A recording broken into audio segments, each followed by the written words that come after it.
Sziasztok, én Szabó Ákos vagyok, és nagy szeretettel köszöntelek benneteket a mai adásban. A mai adásban erről a Xiaomi Redmi 15-ről fogok beszélni, és már itt a legelején leszögezném azt, hogy én az elmúlt években ugye több Xiaomi készüléket teszteltem, alsótól a felső kategóriáig. Jelenleg viszont a Xiaomi-val nekem semmilyen partneri, vagy üzleti, vagy bármilyen kapcsolatom nincsen, tehát én ezt a telefont bementem a MediaMarktba, és készpénzre vásároltam meg. Come to my party, we're just getting started. A life is a dream or a nightmare scarring. Hand me a drink cause I think I'm going all in. Get me a shrink who can catch me when I'm falling. Kezdjük az elején a dolgokat. Igazából az egész úgy történt, ahogy ezt már több Xiaomi-s videómban is elmondtam, vagy beszéltem erről, hogy megint anyámnak kellett telefon.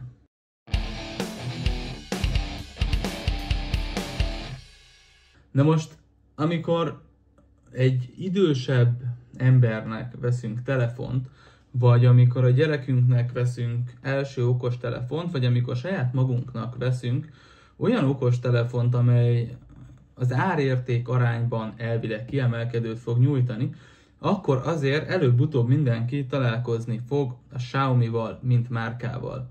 A Xiaomi üzletpolitikáját én régóta elveszítettem, és régóta nem értem. Tehát van Xiaomi, van ezen belül a Redmi, ami az olcsóbb és árérték bajnok kategória, de most már Redmiből is van a Redmi Note széria, van a sima Redmi széria, ez egy Redmi 15, nem Note 15, nem Xiaomi 15, Redmi 15, így keressetek rá, és abból is a 8/256 GB-os verzió. Hogyha őszinték leszünk magunkkal, akkor azt gondolom, hogy senki nem tartja normálisnak azt, hogy a Xiaomi, a Samsung, vagy az Apple, vagy bármelyik más gyártónak a csúcskészülékei 600-700-800 ezer forintba kerülnek. Én a magam részéről szeretek évekig használni egy telefont, jelenleg az iPhone 16 Pro Max az egy egyéves készülék, nekem ez minden igényemet kielégíti, bár én a telefonomat sokkal több mindenre használom, mint az átlag. Azonban, akiket ez a telefon céloz, azok nem akarnak ennyi mindenre használni telefont, nem akarnak munkaeszközként használni telefont, ők szeretnének egy relatív olcsó, megbízható és jó telefont. Fontos volt egy árérték bajnok telefont keresnem. Ez a telefon, amikor én megvettem pár nappal ezelőtt, akkor 62 ezer forint környékén volt mindenhol kapható. 62 ezer forintért igazából nem akar az ember csúcskészüléket kapni, el se várjuk azt, hogy csúcskészüléket kapjunk ennyi pénzért, hiszen tudjuk, hogy közel 10-szer ennyibe kerülnek jelenleg a piacon kapható csúcskészülékek. Viszont ez a telefon amúgy a dobozból kivéve azért már érződik az, hogy a Xiaomi is elment abba az irányba, hogy csak egy USB kábelt kapunk mellé, de nem USB-C, hanem sima USB-A-ból USB-C. Ez a régi Xiaomi töltővel valószínűleg tökéletesen fog működni. Viszont a dobozból a töltő adapter, az kikerült, ez a telefon ez 33 wattos töltésre képes, de a régi töltőadapter az még megvan, viszont egy nem üvegfólia, de egy fólia az még fel volt helyezve a képernyőre, illetve volt egy meglehetősen jó minőségű szilikontok is a készülék dobozába, szóval még mindig erős a csomag, de már nem annyira, mint mondjuk 2-3 évvel ezelőtt. Külsőre a készülék amúgy tényleg rendben van, én azt néztem, hogy amúgy az összeszerelési minősége az teljesen jó, szerintem a keret az alumínium, a hátlap az egyértelműen műanyag, az oldalai meglehetősen letisztultak, az alján találunk egy darab USB-C bemenetet, a jack csatlakozó az már erről is eltűnt, viszont a tetején még az infra megmaradt. Én már az előző videómban is rage-eltem azon, hogy általában képes vagyok elhagyni a távirányítókat a ágy 1,5 méteres körzetébe, akkor azzal a Xiaomi távirányító alkalmazással tökéletesen tudsz hangprojektort, házimozit, klímát, bármilyen egyéb dolgot vezérelni, szóval ez az infra, ez egy nagy királyság, és mondjuk én ezt az iPhone-ba is tök szívesen élném. Amihez viszont nagy reményeket fűzök, az ez a telefon, hiszen egy hatalmas nagy képernyője van, így próbálom megmutatni. Ez 6,9-es már. Tehát ez a telefon, ahogy a képeken is láthatjátok, ez egy kicsit nagyobb, mint az iPhone 16 Pro Maxom. Viszont meglehetősen könnyű, annak ellenére, hogy egy 7000 mAh akkumulátor került bele. Ez egy normális átlagos használattal szerintem amúgy 2-2,5 nap üzemidőt tudni fog. Ha valaki nagyon keveset használ telefont, akkor lehet, hogy 3-3,5 napra is fel fog ezt tudni csúszni, de nem gondolom azt, hogy ezt az átlag user, akinek ez a telefon szól, az egynapos felhasználással le fogja tudni meríteni. Ez amúgy király. Viszont erről a telefonról képesek vagyunk 18 wattos töltést visszacsurgatni egy másik készülékbe, ami viszont engem bánt és számomra csalás. Azelőtt játszunk egy kicsit.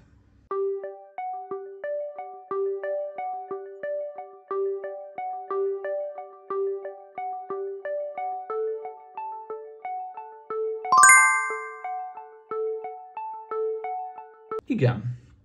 Tehát, min kezdett el a Xiaomi spórolni? A kamerán.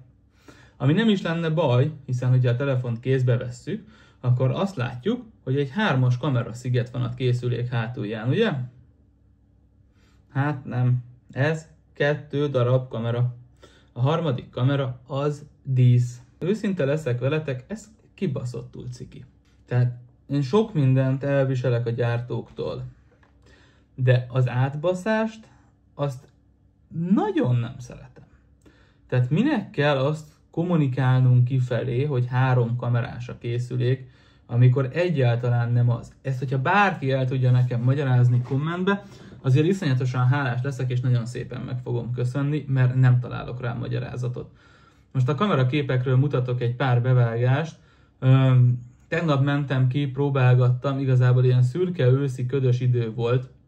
Annak fényében nézzétek a képeket. Nem fogom az iPhone 16 Pro Max-szal összehasonlítani. Egyetlen egy darab összehasonlítási képet rakok be mellé, ahol azt látjátok, hogy a selfie kamera az hogyan viselkedik az iPhone esetében, illetve hogyan viselkedik ennek a selfie kamerája.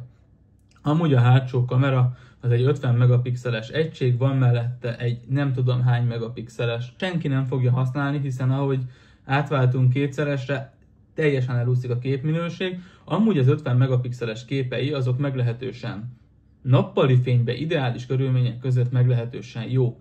Arra bőven elég, hogy utazás során megörökítsél vele dolgokat, nappali jó fényviszonyok mellett, de hogyha jó lett a kép, akkor ez tök szépen visszanézhető amúgy az óriási és tűéles kijelzőjén ennek a készüléknek. Hiszen ami még nagyon fontos, hogy ennek a telefonnak amúgy a kijelzője az tökéletesen rendben van. 6,9 hüvelyk, IPS kijelző, Full HD Plus felbontással, 144 Hz-es frissítéssel. Tehát a görgetési élmény az nagyon smooth, nagyon hibátlan. A hardware az igazából itt nem fog gondot jelenteni, hiszen benne van egy Snapdragon 685-ös proci, ez meg van támogatva 8 GB RAM-mal, amit amúgy a valós ilyen virtuális RAM-mal ki tudjuk egészen 16 GB-ig egészíteni. Untig elég lesz. 256 GB tárhely, én azt gondolom, hogy szintén untig elég lesz. 256 GB-s az iPhone-om, és egy éve semmi problémám nincsen vele. Az alkalmazások futtatása az meglehetősen gyors, zökkenőmentes, az oda-visszalépés szintén zökkenőmentes. Én nem játszom telefonon, mert egész egyszerűen a mobilos játékok engem annyira nem kötnek le. Amivel játszok, azok ilyen logikai kirakósok, vagy ilyen puzzle játékok, az tökéletesen elfut rajta, kipróbáltam a kodot is rajta, alacsony beállításokra vettem, mert nem akartam nagyon terhelni a telefont, de hibátlanul fut rajta. Tehát ebben nem lehet belekötni, tehát nem azt mondom, hogy ez egy gamer telefon, de ez a 8 GB RAM és a Snapdragon 685, az szerintem ezekre az alapjátékokra is bőven elég lesz. 62 000 forintért vettem Black Friday-en ezt a telefont. Ez a telefon valahol amúgy 70 000 forint és 60 000 forint között szokott mozogni. Nyilván a kiviteltől függ. Én a 6/128-as kivitelt azt teljes mértékben elengedném, hiszen az már kompromisszumokkal fog járni. Érdemes ezt az 5-6 000 forintot rászánni, és akkor kapsz egy 8/256-os Snapdragon 685-tel felszerelt, de nem 5G-s készüléket, van ebből 5G-s készülék is, az még 5000 forinttal drágább. Mindegy, én ezt elhiszem a gyártónak, bár a hazudós kamerarendszer miatt egy kicsit nehezen tudom ezt elhinni, de majd meglátjuk, hogy mit hoz a jövő.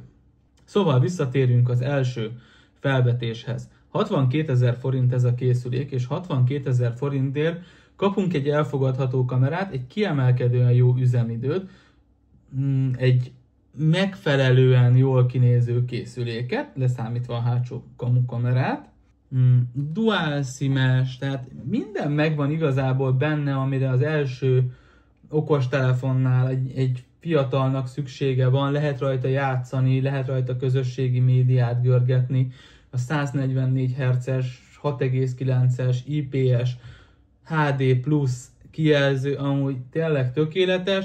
Azt hiszem alapból 700 nites fényerőre képes. Nem azt mondom, hogy napfényben rosszul olvasható, azt mondom, hogy napfényben elfogadhatóan olvasható a kijelzője. De hogy mindent megkapunk. És akkor mégis az van, hogy most húzom-e a számat, vagy nem. Nem, összességében nem, ez egy nagyon ajánlott készülék, hiszen 62 000 forintért ez egy baromi erős csomag, és hogyha tényleg azt vesszük, hogy elhisszük a gyártónak ezt a 48 hónapos szoftveres üzemidőt, akkor azt vesszük, hogy 4 évre veszünk telefont 60 000 forintért, 62, 63, 66 000 forintért, és annyiért viszont ez egy baromi erős csomag.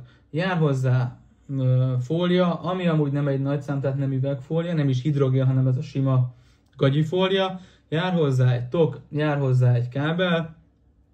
Igen, az USB adaptert azt be kellett áldozni, de azt gondolom, hogy mindenkinél az van otthon már. Külsőleg tényleg jól néz ki a készülék, én nem tudok belekötni az anyaghasználatba se, tehát hogyha megkopok kicsit ez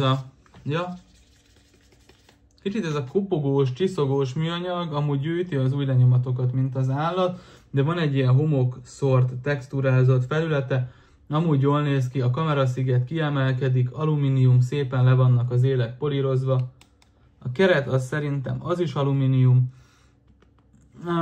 rendben van, tehát hogy anyaghasználatra külsőre nem tudok belekötni a készülékbe, szoftveresen nem tudok belekötni, hardveresen nem tudok belekötni, az előlapi kamerába igen bele tudok kötni, és a hátlapi kamerával én kötözködök, mert engem kiakasztott az, hogy 3 kamerásnak állítják be a készüléket, holott nem az.